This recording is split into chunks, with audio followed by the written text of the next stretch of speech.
ನೋಡಿ, ನಿಮಗೆ ಇಂದಿನ ಕ್ಲಾಸಲ್ಲಿ ಈ ಭೂಪದೋಕ್ತಿಗಳು ಮತ್ತೆ ಅವುಗಳ ಮಹತ್ತಮ ಗಾತ್ರದ ಬಗ್ಗೆ ನಾವು ಅಭ್ಯಾಸವನ್ನು ಮಾಡಿದ್ವಿ, ಹೌದಲ್ವಾ?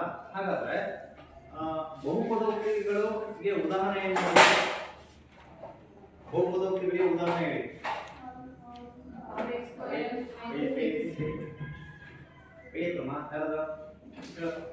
ಮೂರು y square plus 4y plus 4y minus 3 sir, ಏನಿದು? ಬಹುಪದೋಕ್ತಿ ಆಗಿದೆ ಇದು. ಅಂದ್ರೆ ಬಹುಪದೋಕ್ತಿ ಆಗಿರಬೇಕು ಅಂದ್ರೆ ಋಣಾತ್ಮಕ ವರ್ಗದ ಘಾತವನ್ನ ಹೊಂದಿರಬೇಕು. ಸರಿ, ಆ ತರ ಇದ್ರೆ ಅದೇನಾಗುತ್ತೆ, ಒಂದು ಬಹುಪದೋಕ್ತಿ ಆಗುತ್ತೆ, ಹೌದಲ್ವಾ? ಸರಿ, ಬಹುಪದೋಕ್ತಿ ಆದ್ಮೇಲೆ ನಿಮಗೆ ಬಹುಪದೋಕ್ತಿಯ ಮಹತ್ತಮ ಘಾತದ ಬಗ್ಗೆ ನಿಮಗೆ ತಿಳಿಸುತ್ತಲ್ವಾ? ಹಾಗಾದ್ರೆ ಮಹತ್ತಮ ಘಾತ, ಈ ಬಹುಪದೋಕ್ತಿಯ ಮಹತ್ತಮ ಘಾತ ಎಷ್ಟಿದೆ? ಎಷ್ಟಿದೆ? 7 ಇದೆ ಅಲ್ವಾ? ಸರಿ, ಈಗ ಮಹತ್ತಮ ಘಾತ ಎಷ್ಟಿದೆ ಅಂದ್ರೆ ಇದು 7. ಸರಿ, ಈಗ ಒಂದು ವೇಳೆ ಇನ್ನೊಂದು ಬಹುಪದೋಕ್ತಿ ನಾನು ಬರೀತೀನಿ. 10y³ minus 3y plus 4. ಇದರ ಮಹತ್ತಮ ಘಾತ ಎಷ್ಟು? ಎಷ್ಟಾಗುತ್ತೆ? 3 ಆಗುತ್ತೆ, ಹೌದಲ್ವಾ? ಸರಿ, ಈಗ ಬಹುಪದೋಕ್ತಿ ಅಂದ್ರೆ ನಿಮಗೆ ಗೊತ್ತಾಯ್ತು. ಬಹುಪದೋಕ್ತಿಯ ಮಹತ್ತಮ ಘಾತದ ಬಗ್ಗೆ ನಿಮಗೆ ಗೊತ್ತಾಯ್ತಲ್ವಾ? ಸರಿ, ಮತ್ತೆ ನೀವು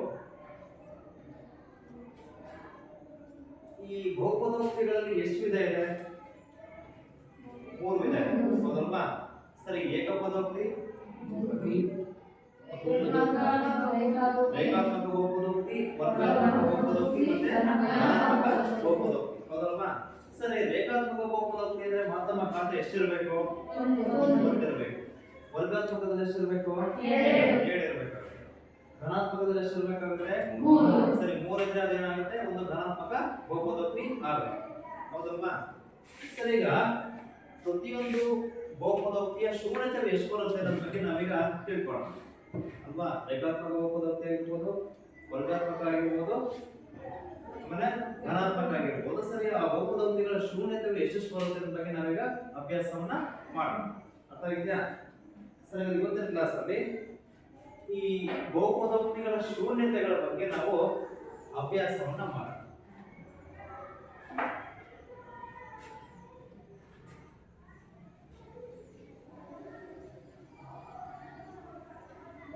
ಮಕ್ಕಳೇ, ಬಹುಪದೋಕ್ತಿಗಳ ಶೂನ್ಯತೆಗಳು. ಬಹುಪದೋಕ್ತಿಗಳ ಶೂನ್ಯತೆಗಳು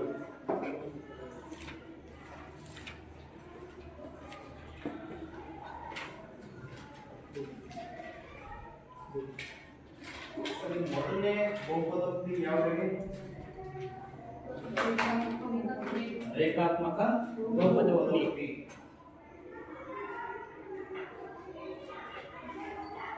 ರೇಖಾತ್ಮಕ ಬಹುಪದೋಕ್ತಿ.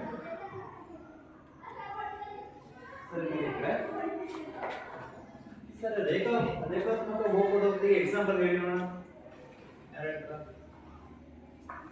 ರೇಖಾತ್ಮಕ ಬಹುಪದೋಕ್ತಿ ಉದಾಹರಣೆ 3x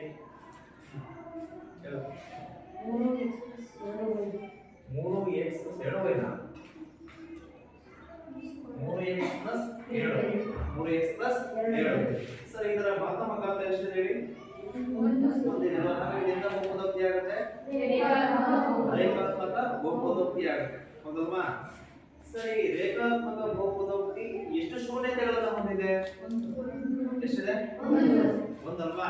ಅಂದ್ರೆ ಸಮೀಕರಣವನ್ನು ಬಿಡಿಸಲು ಬರುವ ಬೇರೆ ಶೂನ್ಯತೆಗಳು ಎಷ್ಟಾಗುತ್ತೆ? 1 ಆಗುತ್ತೆ, ಹೌದಲ್ವಾ? ಹಾಗಾದ್ರೆ ರೇಖಾತ್ಮಕ ಬಹುಪದೋಕ್ತಿ ಹೊಂದಿರುವ ಶೂನ್ಯತೆಗಳ ಸಂಖ್ಯೆ ಎಷ್ಟು? 1.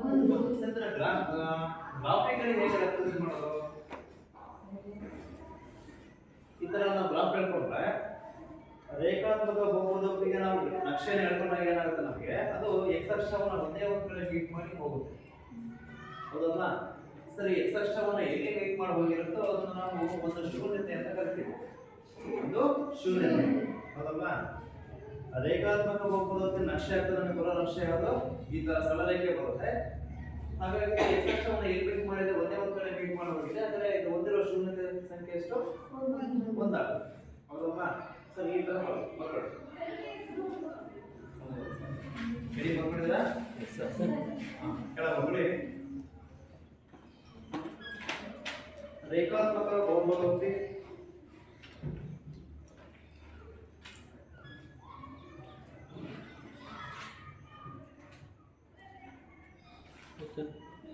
ಹೊಂದಿರುವ ಶೂನ್ಯತೆಗಳ ಸಂಖ್ಯೆ 1. ಹೊಂದಿರುವ ಶೂನ್ಯತೆಗಳ ಸಂಖ್ಯೆ ಎಷ್ಟು? 1.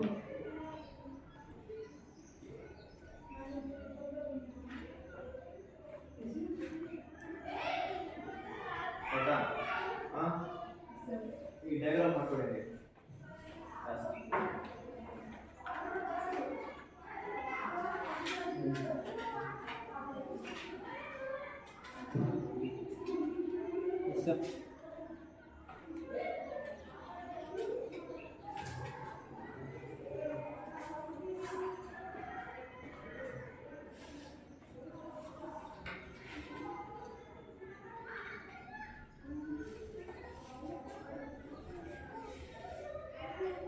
ಆಗಿದೆಯಾ? ಈಗ ನೆಕ್ಸ್ಟ್ ಹೆಡಿಂಗ್ ಯಾವ್ದು? ಎಡೆ ಬಹುಪದೋಕ್ತಿ ಯಾವುದು? ವರ್ಗ ಬಹುಪದೋಕ್ತಿ. ಸರಿ, ಎರಡನೇದಾಗಿ ವರ್ಗ ಬಹುಪದೋಕ್ತಿ. ಸರಿ, ವರ್ಗ ಬಹುಪದೋಕ್ತಿ ಹೊಂದಿರುವ ಶೂನ್ಯತೆಗಳ ಸಂಖ್ಯೆ ಎಷ್ಟು ಹೇಳಿ? 2 ಶೂನ್ಯತೆಗಳನ್ನ ಹೊಂದಿರುತ್ತೆ, ಹೌದಲ್ವಾ? ಸರಿ, ಈಗ ನಾನೀಗ ಕೆಲವು ಡಯಾಗ್ರಾಮ್ ಬರೀತೀನಿ, ಅದು ಎಷ್ಟು ಶೂನ್ಯತೆಗಳಿದೆ ಅಂತ ನೀವು ಹೇಳಬೇಕಾಗುತ್ತೆ. ಸರಿ, ಈ ತರ ಒಂದು ಗ್ರಾಫ್ ಇದೆ. ನಾವು ಯಾವುದೋ ಒಂದು ಸಮೀಕರಣ, ಒಂದು ವರ್ಗ ಬಹುಪದೋಕ್ತಿ ಇದೆ, ಅದಕ್ಕೆ ನಕ್ಷೆ ನೆಡ್ಕೊಂಡಾಗ ಈ ನಕ್ಷೆ ಈ ರೀತಿ ಬಂದಿದೆ. ಸರಿ, ಈ ರೀತಿ ಇದೆ. ಇದು ಶೂನ್ಯತೆಗಳು ಎಷ್ಟಿದೆ ನೋಡಿ? ಈಗ ಎಷ್ಟಿದೆ? 2 ಅಲ್ವಾ? ಸರಿ, ಎಕ್ಸ್ ಅಕ್ಷವನ್ನ ಈ ಪ್ಯಾರಾಬೋಲಾ ಇಲ್ಲೊಂದು ಕಡೆ ಮೇಕ್ ಮಾಡಿದೆ ಮತ್ತೆ ಇನ್ನೊಂದು ಕಡೆ ಮೇಕ್ ಮಾಡಿದೆ. ಹಾಗಾಗಿ ಇಲ್ಲಿರುವ ಶೂನ್ಯತೆಗಳ ಸಂಖ್ಯೆ ಎಷ್ಟು? 2 ಶೂನ್ಯತೆಗಳನ್ನ ಹೊಂದಿದೆ, ಹೌದಲ್ವಾ? ಇನ್ನೊಂದು ಈ ತರ ನಕ್ಷೆ ಇದ್ದಾಗ ಎಷ್ಟಿದೆ ಶೂನ್ಯತೆಗಳು? 2 ಶೂನ್ಯತೆಗಳನ್ನು ಹೊಂದಿದೆ ಅಂತ, ಹೌದಲ್ವಾ? ನೆಕ್ಸ್ಟ್ ಆಮೇಲೆ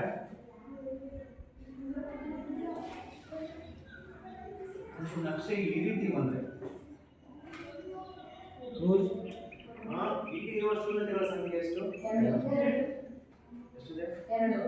2. ಸರ್, ಇಲ್ಲಿ ಏನಾಗಿದೆಪ್ಪ ಅಂದ್ರೆ ಒಂದು ಶೂನ್ಯತೆ ಜೊತೆ ಇನ್ನೊಂದು ಶೂನ್ಯತೆ ಏನಾಗಿದೆ? ಪರಸ್ಪರ ಐಕ್ಯವಾಗಿದೆ. ಅಂದ್ರೆ ಒಂದು ವರ್ಗ ಬಹುಪದೋಕ್ತಿ ನಾವು ನಕ್ಷೆ ಹೇಳ್ಕೊಂಡಾಗ ನಮಗೆ ಎಷ್ಟು ಶೂನ್ಯತೆಗಳು ಬರಬೇಕು? 2 ಶೂನ್ಯತೆ ಬರಲೇಬೇಕು. ಆದ್ರೆ ಈ ಕೇಸಲ್ಲಿ ಏನಾಗಿದೆಪ್ಪ ಅಂದ್ರೆ ಒಂದು ಶೂನ್ಯತೆ ಮತ್ತು ಇನ್ನೊಂದು ಶೂನ್ಯತೆ ಏನಾಗಿದೆ? ಪರಸ್ಪರ ಐಕ್ಯವಾಗಿದೆ, ಹೌದಲ್ವಾ? ಎ ಮತ್ತು ಬಿ ಡಾಶ್ ಏನಾಗಿದೆ? ಒಂದೇ ಕಡೆ ಪರಸ್ಪರ ಐಕ್ಯವಾಗಿದೆ. ಇದು ಕೂಡ ಎಷ್ಟು ಶೂನ್ಯತೆ ಇದೆ? 2 ಶೂನ್ಯತೆಗಳಿದೆ. ಅರ್ಥ ಆಗಿದೆಯಾ? ಹಾಗಾದ್ರೆ ವರ್ಗ ಬಹುಪದೋಕ್ತಿ ಹೊಂದಿರುವ ಶೂನ್ಯತೆಗಳ ಸಂಖ್ಯೆ ಎಷ್ಟು? 2. ಡಯಾಗ್ರಾಮ್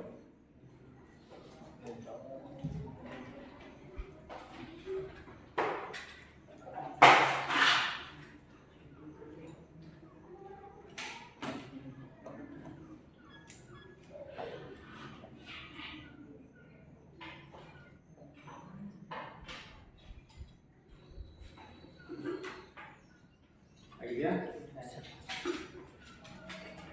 ವರ್ಗ ಬಹುಪದೋಕ್ತಿ ಹೊಂದಿರುವ ಶೂನ್ಯತೆಗಳ ಸಂಖ್ಯೆ ಅಂತ ತಗೊಂಡು ಎಷ್ಟಿದೆ? 2 ಶೂನ್ಯತೆಗಳನ್ನು ಹೊಂದಿದೆ.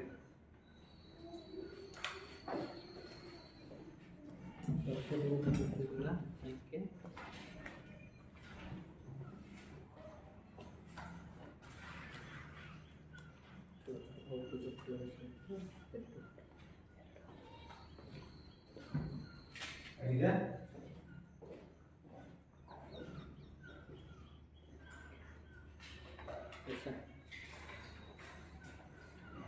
ನೋಡಿ,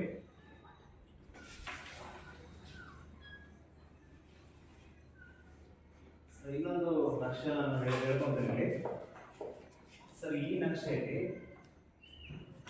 ನಕ್ಷೆ ಹೇಳ್ಕೊಂಡಾಗ ನಮಗೆ ಈ ರೀತಿ ಬಂದಿದೆ. ಸರ್, ಇಲ್ಲಿ ಶೂನ್ಯತೆಗಳ ಸಂಖ್ಯೆ ಎಷ್ಟು ಹೇಳಿ? ಎಷ್ಟು? 1. ಸರ್, ಶೂನ್ಯತೆಗಳಾಗಬೇಕಂದ್ರೆ ಅದು ಎಲ್ಲಿ ಮೀಟ್ ಆಗಬೇಕು ಅಂತ ನಿಮಗೆ ಹೇಳಿದೆ?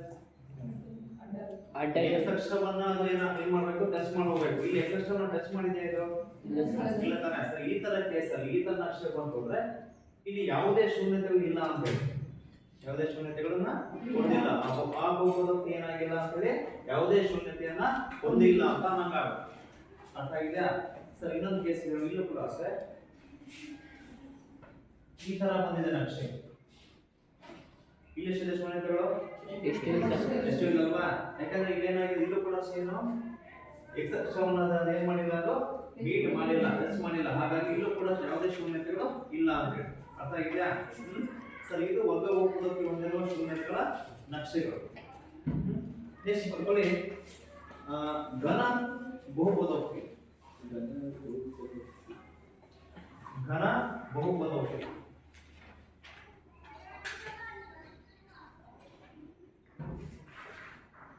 ಘನ ಬಹುಪದೋಕ್ತಿ. ಸರಿ, ಘನ ಬಹುಪದೋಕ್ತಿ ಬಂದಿರುವ ಶೂನ್ಯತೆಗಳ ಸಂಖ್ಯೆ ಎಷ್ಟಿದೆ? ಎಷ್ಟು ಬರುತ್ತೆ ನಮಗೆ? 3 ಶೂನ್ಯತೆಗಳು ಬರಬೇಕು. ಸರ್ ಈಗ ಅದು ಗ್ರಾಫಿಕಲಿ ಹೇಗೆ ಬರೆಯೋದು ಅಂದ್ರೆ ಈ ತರ ಬಂದು ಈ ತರ ಪಾಸ್ ಆಗಿರೋದು. ಸರ್ ಇಲ್ಲಿ ಏನಾಗಿದೆ ನಕ್ಷೆ? ಎಕ್ಸ್ ಅಕ್ಷವನ್ನ 1 2 ಮತ್ತೆ 3 ಕಡೆ ಫಿಟ್ ಮಾಡಿ ಹೋಗಿದೆ, ಹೌದಲ್ವಾ? ಹಾಗಾಗಿ ಘನ ಬಹುಪದೋಕ್ತಿ ಹೊಂದಿರುವ ಶೂನ್ಯತೆಗಳ ಸಂಖ್ಯೆ ಎಷ್ಟಾಗುತ್ತೆ? 3 ಆಗುತ್ತೆ. ಹಾಗಿದೆಯಾ? ಸರ್ ಈ ರೀತಿ ಬರ್ದು ಬರ್ಕೊಳ್ಳಿ. ಘನ ಬಹುಪದೋಕ್ತಿ ಬರ್ಕೊಳ್ಳಿ. ಘನ ಬಹುಪದೋಕ್ತಿ ಹೊಂದಿರುವ ಶೂನ್ಯತೆಗಳ ಸಂಖ್ಯೆ 3.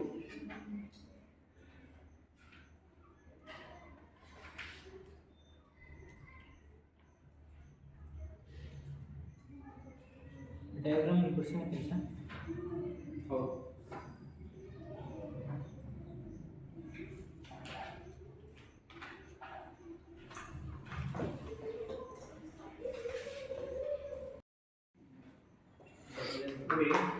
ನಾವೀಗ ಶೂನ್ಯತೆಗಳು ಮತ್ತು ಅವುಗಳ ಸಹಗುಣಕಗಳ ನಡುವಿನ ಸಂಬಂಧವನ್ನ ತಾಳೆಯನ್ನ ನೋಡೋದು. ಸರ್ ಈಗ ಒಂದು ವರ್ಗ ಬಹುಪದೋಕ್ತಿನ ಕೊಡ್ತಾರೆ. ಆ ವರ್ಗ ಬಹುಪದೋಕ್ತಿನ ಕೊಟ್ಟು ನಿಮಗೆ ಲೆಕ್ಕದಲ್ಲಿ ಹೆಂಗೆ ಹೇಳ್ತಾರಪ್ಪ ಅಂದ್ರೆ ಆ ಬಹುಪದೋಕ್ತಿಯ ಶೂನ್ಯತೆಗಳನ್ನ ಕಂಡುಹಿಡ್ಕೋಬೇಕು. ಕಂಡುಹಿಡ್ಕೊಂಡು ಆ ಶೂನ್ಯತೆಗಳು ಮತ್ತು ಸಹಗುಣಕಗಳ ನಡುವಿನವನ್ನ ಏನ್ ಮಾಡ್ಕೋಬೇಕಾಗುತ್ತೆ? ತಾಳೆಯನ್ನ ನೋಡ್ಬೇಕಾಗುತ್ತೆ. ಸರಿ, ಬರ್ಕೊಳ್ಳಿ. ಫಸ್ಟ್ ಲೆಕ್ಕ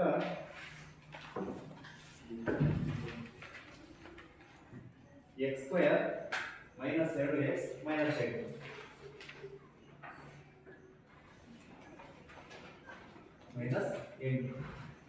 Okay. x² - 2x - 8. ವರ್ಗ ಬಹುಪದೋಕ್ತಿಯ ಶೂನ್ಯತೆಗಳನ್ನು ಕಂಡುಹಿಡಿದು ವರ್ಗ ಬಹುಪದೋಕ್ತಿಯ ಶೂನ್ಯತೆಗಳನ್ನು ಕಂಡುಹಿಡಿದು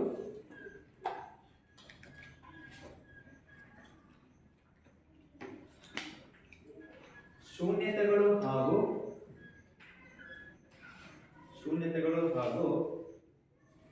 ಸಹಗುಣಕಗಳ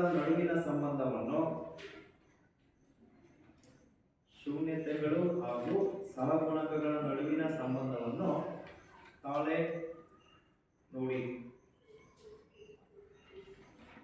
ಸಂಬಂಧವನ್ನು ತಾಳೆ ನೋಡಿ.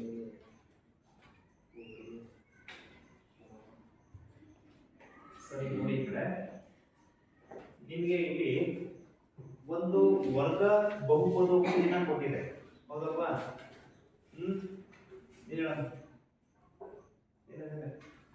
ಇದರ ಮಾತಾಮಗಾತ ಎಷ್ಟು? ಜೋರಾಗಿ ಎಷ್ಟು? 7 ಅಲ್ವಾ? ಇದರ ಮಾತಾಮಗಾತ ಎಷ್ಟಿದೆ? 7. ಅಥವಾ ಡಿಗ್ರಿ ಎಷ್ಟಿದೆ? 7. ಸರಿ, ಈಗ ನಾವು ಈ ವರ್ಗ ಬಹುಪದೋಕ್ತಿಯ ಶೂನ್ಯತೆಗಳನ್ನ ಕಂಡುಹಿಡ್ಕೋಬೇಕು. ಹೇಗೆ ಕಂಡುಹಿಡ್ಕೋಬೇಕು? ಶೂನ್ಯತೆಗಳನ್ನ ಹೇಗೆ ಕಂಡುಹಿಡ್ಕೊಳ್ಳೋದು?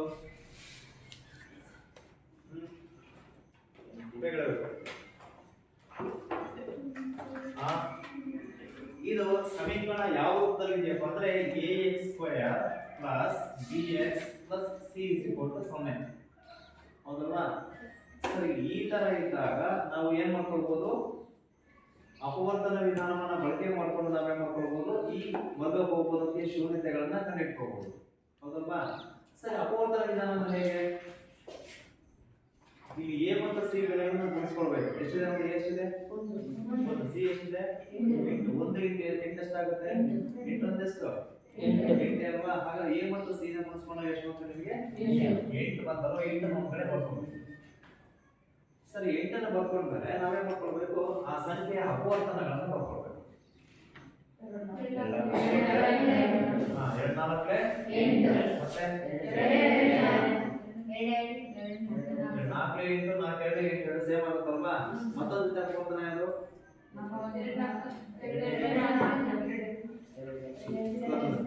ಬೇಯಿತು ಫಸ್ಟ್ ಎರಡು ಈಗ 4 8 ಆಯ್ತಲ್ವಾ?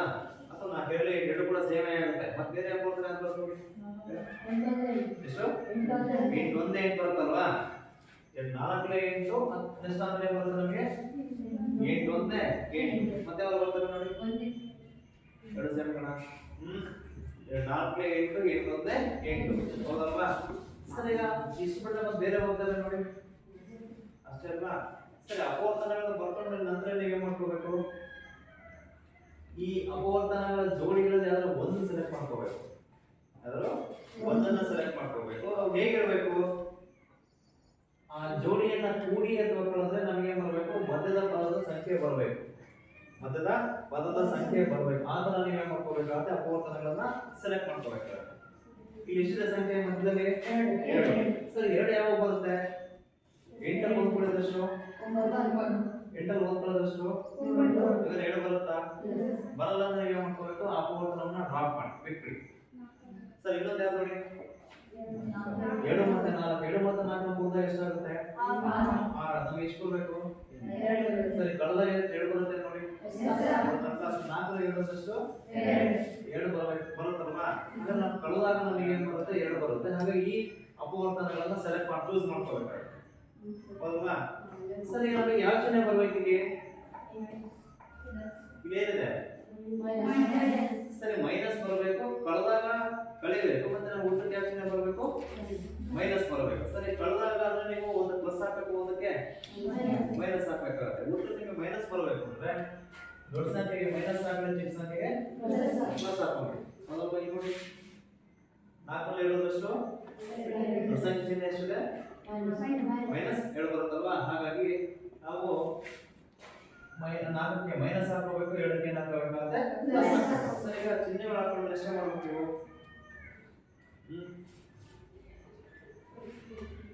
ಅಪವರ್ತನಗಳನ್ನ ಸೆಲೆಕ್ಟ್ ಮಾಡ್ಕೊಂಡ್ಮೇಲೆ ಆ ಬೀಜೋಕ್ತಿಯ ಮೊದಲನೇ ಪದವನ್ನ ಹಾಗೆ ಇಟ್ಕೊಳ್ಳಿ. ಎಷ್ಟಿದೆ? x² ನ ಹಾಗೆ ಇಟ್ಕೊಂಡು ಈ ಮಧ್ಯದ ಪದವನ್ನ ತೆಗೆದಾಕಿ ಅದಕ್ಕೆ ಸಮನಾಗಿರುವಂತಹ 2 ಸಂಖ್ಯೆಗಳನ್ನ ಸೇರಿಸ್ಕೊಂಡು ನೀವೇ ಮಾಡ್ಕೋಬೇಕಾಗುತ್ತೆ, ಪದಗಳನ್ನ ಬರ್ಕೊಳ್ಬೇಕಾಗುತ್ತೆ. -2x ನೀವೇ ಮಾಡ್ಕೋಬೇಕಾಗುತ್ತೆ, ತೆಗೆದಾಕಿ ಇವನ್ನ ಬರ್ಕೊಳ್ಬೇಕು. ಅದಕ್ಕೆ ಏನಿದೆ? +2 ಪ್ಲಸ್ 2 ಎಸ್ ಅಂತ ಬರ್ಕೊಳ್ಳಿ. ಆಮೇಲೆ -4 ಸರಿ ಇವೆಲ್ಲನ್ನ ಮೊತ್ತ ಮಾಡ್ಕೊಂಡಾಗ ಇಷ್ಟು ಬರುತ್ತಲ್ವಾ? ಇದನ್ನ ತೆಗೆದಾಕಿ ಸಮನಾಗಿರುವಂತ ಈ ಪದಗಳನ್ನ ಬರ್ಕೊಂಡಿದ್ದಾಯ್ತು. ನೆಕ್ಸ್ಟ್ ಆಮೇಲೆ ಕೊನೆ ಸಂಖ್ಯೆ ನಾವೇ ಇಟ್ಬಿಡಿ. ಎಷ್ಟಿದೆ? -8.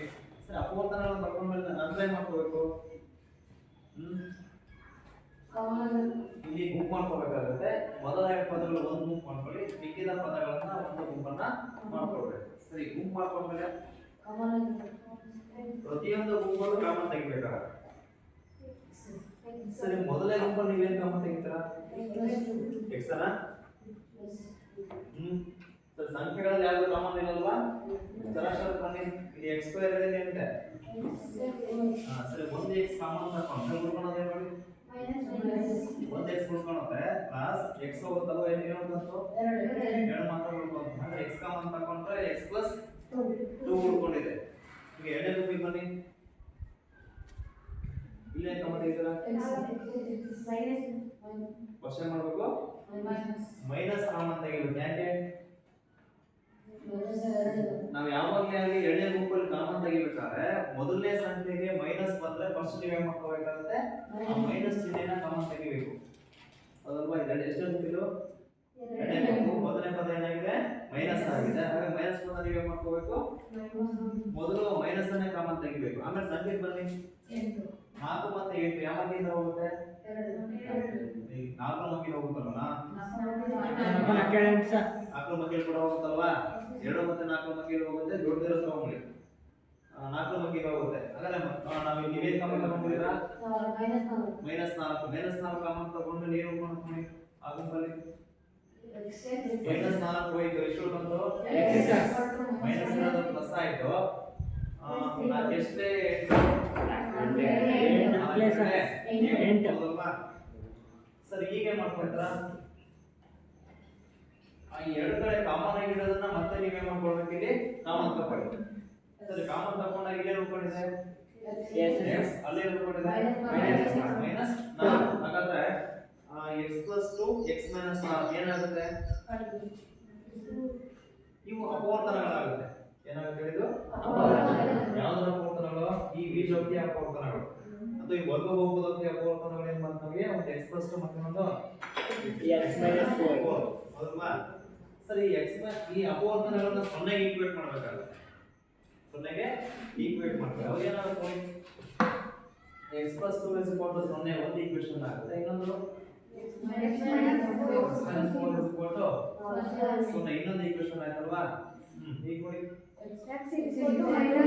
ಇಲ್ಲಿ x ಅನ್ನ ಬೆಳೆಸ್ಕೊಂಡಾಗ -2 ಬಂತು ಅಲ್ಲಿ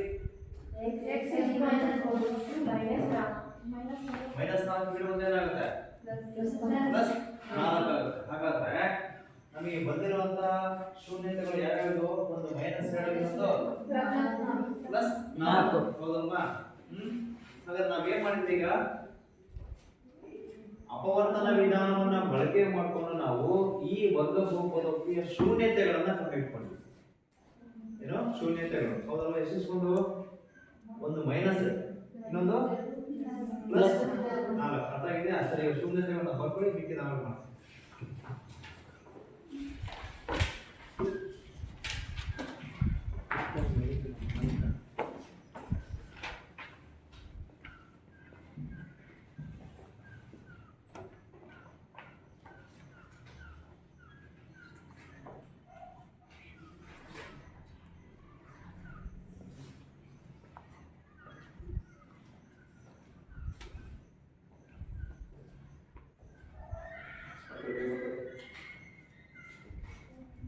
ಅಪವರ್ತನಗಳನ್ನ ಕಂಡುಹಿಡ್ಕೊಂಡು ನೆಕ್ಸ್ಟ್ ಅದನ್ನು ರಿಪ್ಲೇಸ್ ಮಾಡಿ ಕಾಮನ್ ತೆಗೆದು ನಾವು ಶೂನ್ಯತೆಗಳನ್ನ ಕಂಡುಹಿಡ್ಕೊಂಡಿದ್ದೀವಿ ಇದು ಯಾವ ವಿಧಾನ ಇದು ಅಪವರ್ತನ ವಿಧಾನ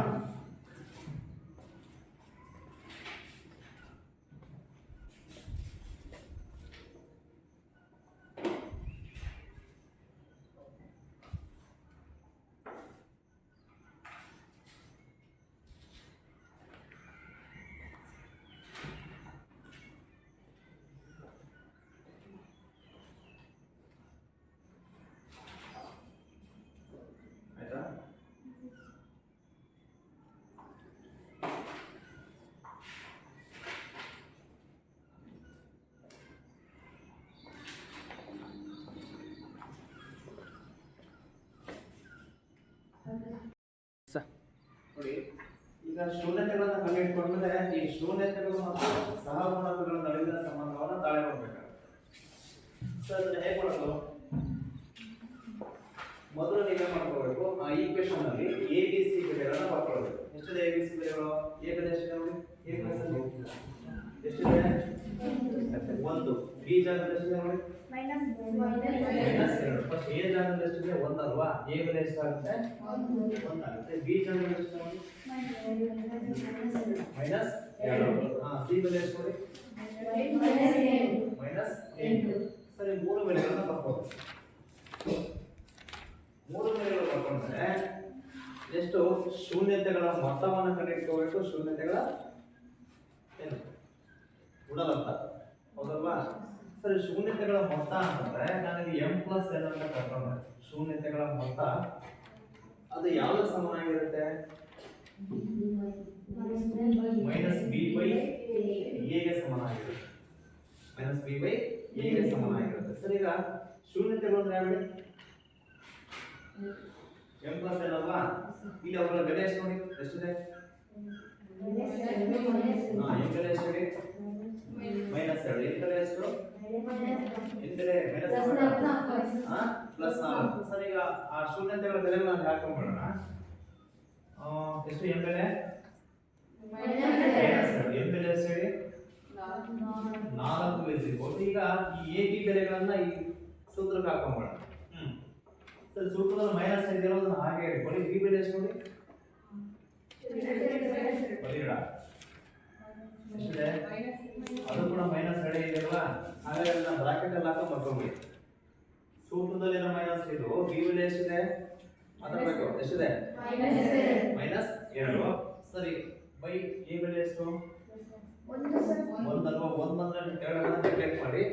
ಸರಿ, ಏನಾಗುತ್ತೆ ಮೈನಸ್ ಇಂದ ಮೈನಸ್ ಏನಾಗುತ್ತೆ, ಇದು ಸುಲಭ ಬಂದ ಮೈನಸ್ ಇಂದ ಮೈನಸ್ ಎಷ್ಟಾಗುತ್ತೆ +2 ಆಗುತ್ತೆ. ಈ ಕಡೆ ನೋಡಿ, ಇಲ್ಲಿ ಮೊತ್ತ ಮಾಡಿ ಏನಾಗುತ್ತೆ -2 + 4 ಅಲ್ವಾ, ಒಂದು ಪ್ಲಸ್ ಇದೆ ಒಂದು ಮೈನಸ್ ಇದೆ ಕಳೆಯಬೇಕಾಗುತ್ತೆ. 4 ರ 7 ಎಷ್ಟು ದೊಡ್ಡ ಚಿಹ್ನೆ ಎಷ್ಟಿದೆ ನೋಡಿ ಪ್ಲಸ್ ಇದೆ ಅಲ್ವಾ, ಹಾಗಾಗಿ ಇದು ಕೂಡ ಏನಾಯ್ತು +7 ಬಂತು ಅಲ್ವಾ.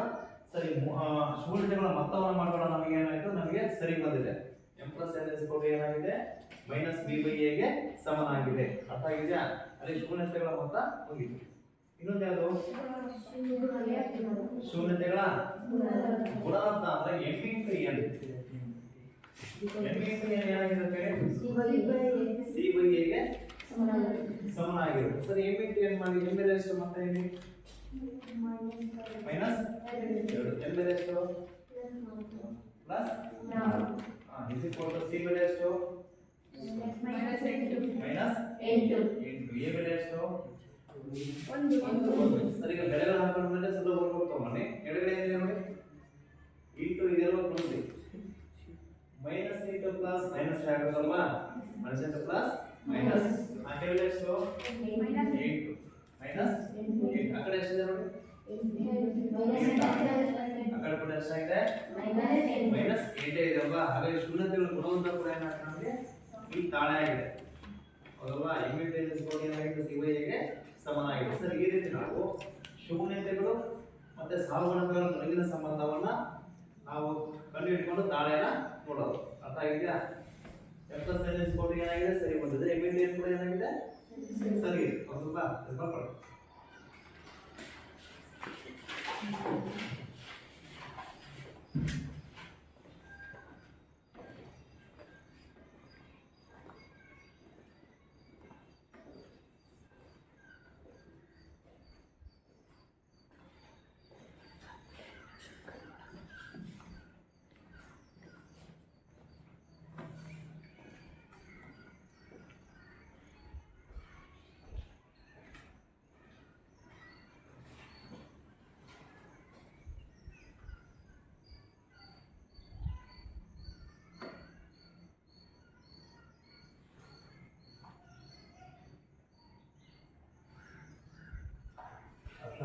ಕೇಳಿ ಎಕ್ಸಾಮ್ ನಿಮಗೆ 2 ಮಾರ್ಕ್ಸ್ಗೆ ಕೇಳ್ತಾರೆ. ಶೂನ್ಯತೆಗಳು ಮತ್ತು ಸಹಗುಣಾಂಕಗಳ ನಡುವಿನ ಸಂಬಂಧವನ್ನು ತಾಳೆನ ನೋಡೋದು.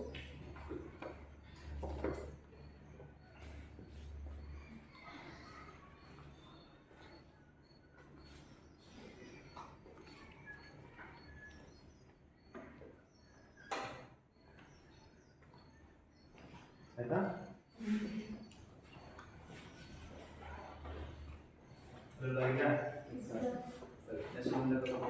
ನೀವೇ ಮಾಡೋದು.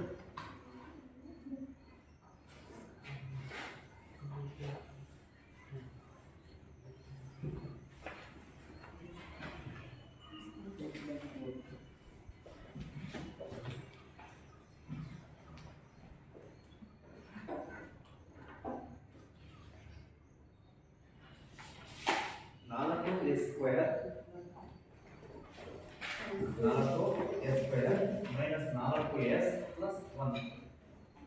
4s² minus 4s plus 1. ಸರಿ ಮಾಡಿದ್ದೇವೆ. ಸರಿ, ಇದೇ ತರನೇ ಮಾಡೋಣ.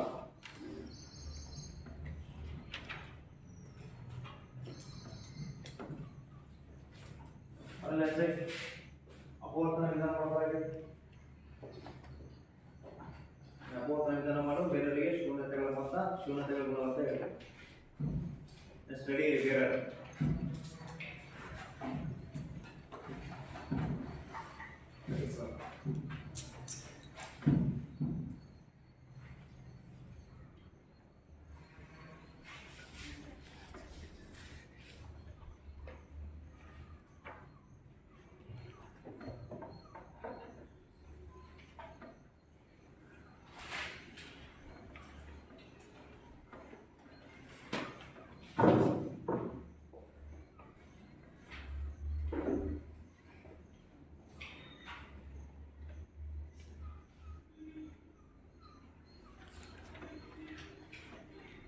4 ಯಾವ ಸಲ ಮಾಡ್ಕೊತೀಯ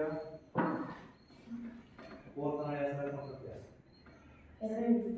2 ಮತ್ತೆ 2 ಸರಿ ಆಯ್ತು ಮೈನಸ್ 4 ಬರಬೇಕಲ್ಲ ರ್ಯಾಷನ್ ಹಾಕ್ತೀರಿ ನೋಡಿ ಒಂದು ಪ್ಲಸ್ ಒಂದು ಮೈನಸ್ ಅಂದ್ರೆ ಏನು ಮಾಡಬೇಕು ಪ್ಲಸ್ ಮಾಡಿ ಕಳಿಬೇಕಾಗುತ್ತಲ್ಲ ಅವಾಗ ಏನಾಗುತ್ತೆ 0 ಆಗಲ್ಲ ಮತ್ತೆ 2 ಮೈನಸ್ ಹಾಕಲ್ಲ ಸರಿ ನೋಡಿ ಈಗ -2 -2 ಎಷ್ಟಾಗುತ್ತೆ -4 ಸರಿ ಹೋಗುತ್ತಲ್ವಾ ಎಕ್ಸ್ ಹಾಕಲ್ಲ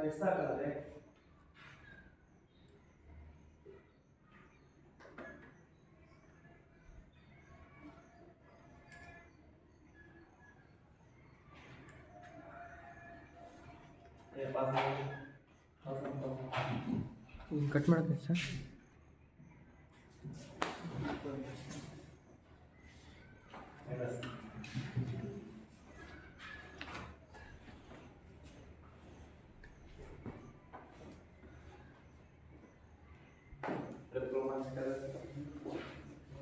ಮಾಡಿ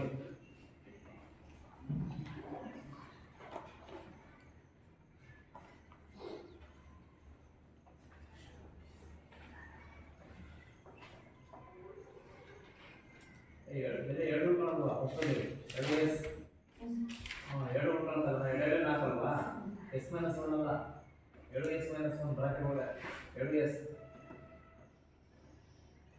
ರೈಟ್ ನೆಕ್ಸ್ಟ್ ಇಲ್ಲೂ ಕೂಡ ಎಷ್ಟಾಗುತ್ತೆ 2s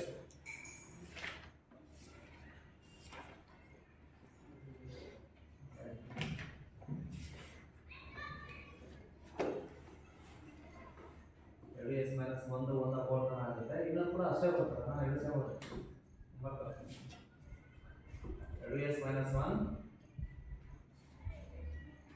ಇದು ಮತ್ತೆ 2s - 1 ರೈಟ್2s - 1 is equal to 0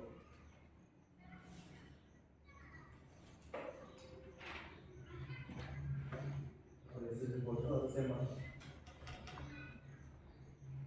2 ಕಡೆ s is equal to 1/4 yes sir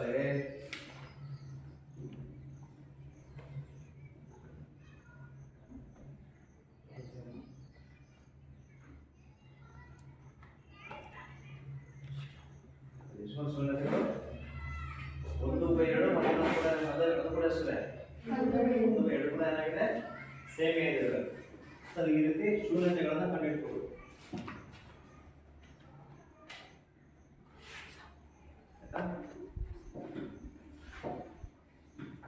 ನೋಡಿ ಸರ್ ಇಂದಿನ ಕ್ಲಾಸಲ್ಲಿ ಬಹುಪದೋಕ್ತಿಗಳು ಅಧ್ಯಾಯದಲ್ಲಿ ಬಹುಪದೋಕ್ತಿಗಳ ಶೂನ್ಯತೆಗಳ ಬಗ್ಗೆ ನಾವು ಅಭ್ಯಾಸ ಮಾಡಿದ್ವಿ ಅದಾದ್ಮೇಲೆ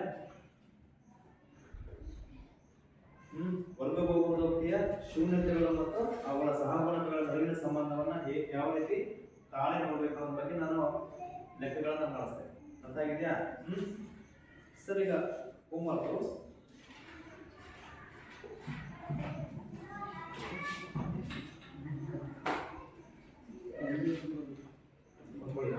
6x² -